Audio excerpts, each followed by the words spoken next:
Hey guys, what's up? This is my top 10 best films of 2022 of the entire year. There are some films that I have not seen, so I'll put up a list of those. But yeah, so this is just purely based on enjoyment. I did not get a chance to see all the films this year, so these are just a few of the films that will not be on this list because I just did not get a chance to see them. But let's get into it.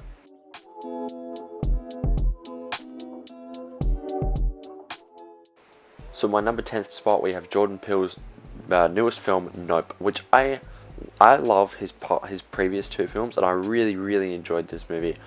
First time I watched it, I liked it, and I was like, oh, it was pretty good, but I had some problems with it. But then I rewatched it, and I enjoyed it a lot more.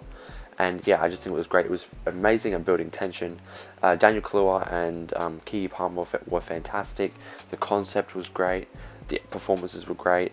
The cinematography was great. The visuals, everything was really good. I just felt it was not as strong as his previous two films, but yeah, other than that, I really enjoyed this film. So that's my number 10 spot.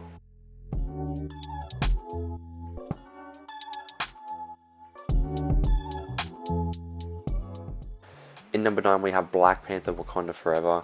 I really actually love this movie. I think I have some problems with it, but overall, I really enjoy it. I think Namor is fantastic. I think Letitia Wright really steps up to the plate as the new Black Panther, and she does a great job. I think Ryan Coogler really nailed it on the head, because this is a very hard film for them to get right. And I think with the problems that it does have, it does get a lot of it right. And the stuff it gets right, it does fantastic. Angela Bassett is so great. She might even get a Best Supporting Actress nomination, because she was just fantastic. Letitia Wright was great. Lupita Nyong'o was great. And yeah, Namor was fantastic. So I thought it was really good, and I'm very excited to see Shuri as Black Panther moving forward. So Black Panther: Wakanda Forever is my number 9 spot on my list.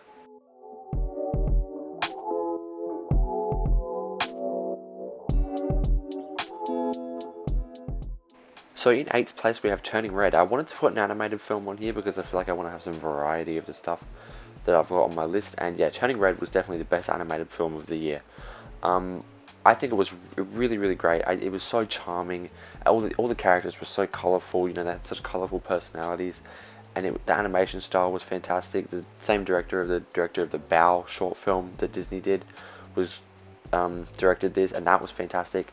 I loved it. It was colourful. It was fun. It was funny. It was enjoyable. It was charming, and yeah, it was just really good and a really good surprise. And I love the concept, and yeah, really snuck up on me. And I just thought, wow, that was a really charming, really great film, and I really want to watch it again now. So yeah, it was really good. That's my number 8 spot, is Turning Red.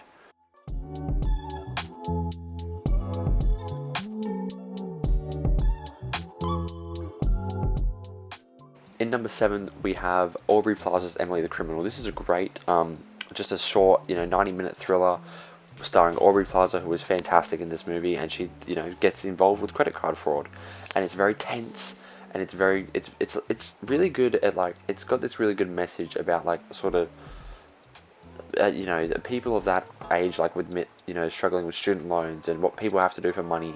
And it has a really great message behind it, and it was a really good thriller. Aubrey Plaza is fantastic. This is really her year. She's doing some great stuff. And yeah, so Emily the Criminal, go check it out if you have not seen it. It's a really underrated movie. Emily the Criminal is my number 7th spot on my top 10 list.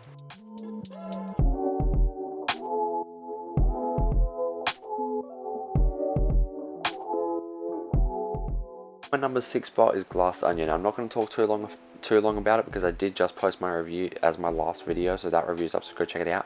I think I was a bit too harsh in my review, actually, because I really did like this movie, a lot, actually, a lot. It didn't surpass the first film, but it's still very good, and I very much enjoyed it. I've rewatched it twice already.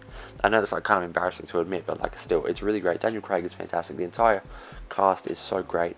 The scenery is amazing. The mystery is interesting, and it was really good. Even though if the villain reveal was a little bit underwhelming, the movie was still really great, and I actually really like it. So Glass Onion is at my number 6 spot on my top 10 list of 2022.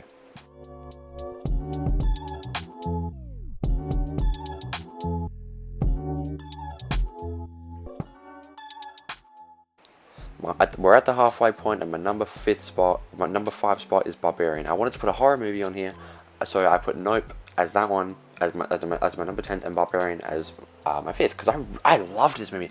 This movie surprised me so much. I thought Bill Skarsgård was great. It had some really, I forget the actress's name, but the main character, it had some great twists. Justin Long was awesome. It was scary. It was, really unexpected. I love the way it played with the horror genre a lot, with the switching up of, styles and stuff. I thought it was really, really great, and I really loved it. So that's at my number 5th. It's at my 5th spot on my top 10 list.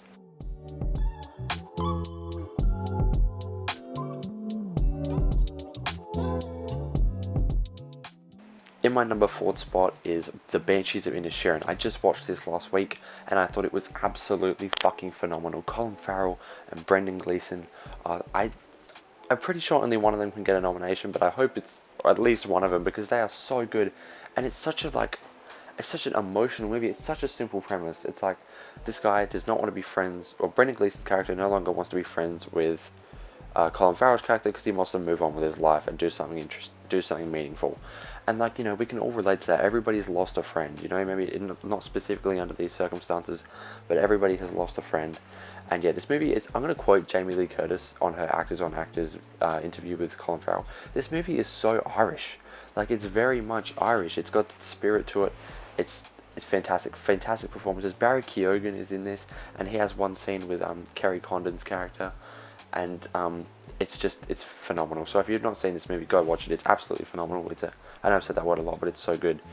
It's a wonderful drama. So The Banshees of Inisherin is at my number 4th spot on my top 10 list of 2022 movies.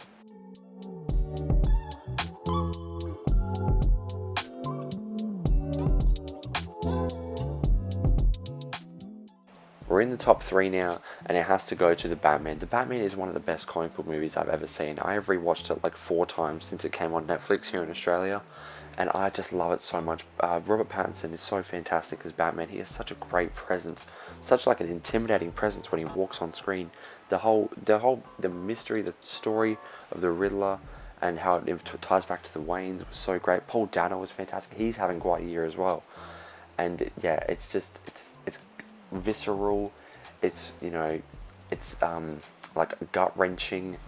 I mean, with the visceralness of it, it's hard to explain, but it's dark. It's gritty. Gritty was the word I was looking for, not gut wrenching. Gritty, and it was just such a great take on the Batman. very grounded. Zoe Kravitz's Catwoman was great. Jeffrey Wright was great, and it was very emotional.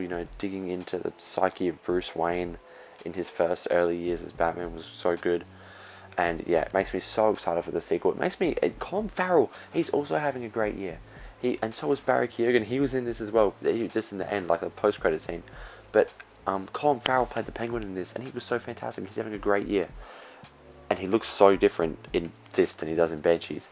But yeah, the Batman is absolutely fantastic. I'm assuming you've already seen it. I don't have to recommend it. But if you've not seen the Batman, go watch it. It's fantastic. It's got great action, great emotion, great acting. The visuals, the cinematography is great. Matt Reeves really knows his way around the Batman character, and I'm so excited for the sequel. So that's why The Batman is at my number 3 spot of 2022 on my top 10 list.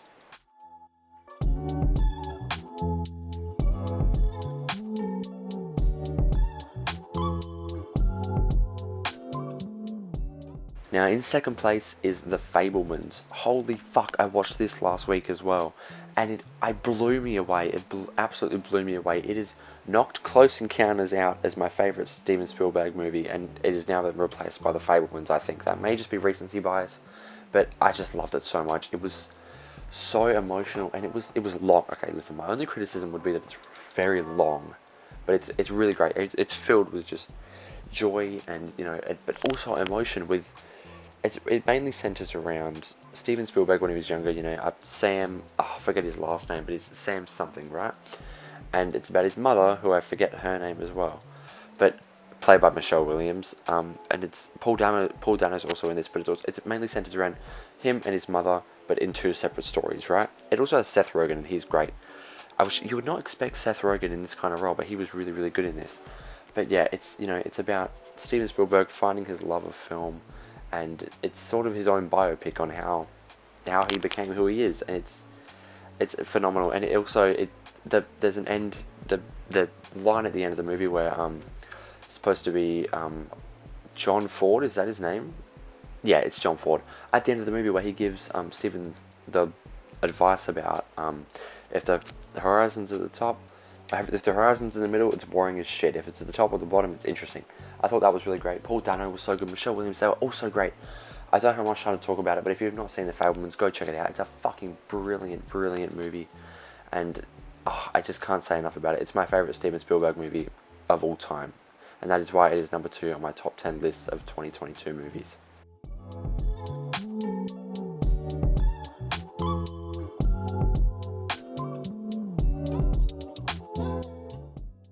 And then taking the first place medal is Everything Everywhere All at Once. This movie, I don't want to keep swearing, but it blew me away.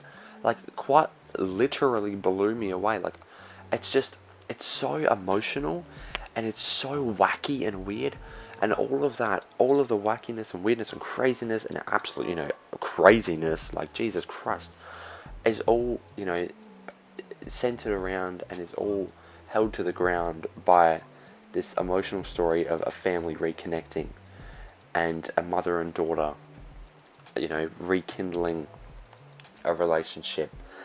And it's filled with fantastic performances. Michelle Yeoh is so great in this movie. And, Stephanie, what was her last name? I forget. Stephanie Hsu as Jobu Tupaki. She is so fantastic. She plays like so many different types of roles in this movie, but then so does every other character. She's great. Kei Hu Kwan is great. He's Waymond. That's who he plays. He's fantastic. I actually kind of hope he gets a Best Supporting Actor nomination, because his speech about just being kind is so fantastic. Michelle Yeoh, I really hope she gets a Best Actress supporting nomination. No, not supporting. A Best Actress nomination, because the stuff she has to do in this is just so incredible, and it blew me away. I can't say enough good things about this movie. I don't even think I have a negative criticism, and if I do, they're just nitpicks. The action is great. It is wacky. It is emotional. It's unexpected, and it's just, I love it. I've seen it I think 9 times since it came out. So yeah, I absolutely love it, and that is why it is at my number 1 spot. Go check it out if you have not. But anyway, that is my top 10 list of top 10 best movies of 2022. Go check out all these movies on this list if they haven't. They're absolutely phenomenal. Let me know your lists down below in the comments, and if you like this video, please like and subscribe, and I'll see you guys in the next one.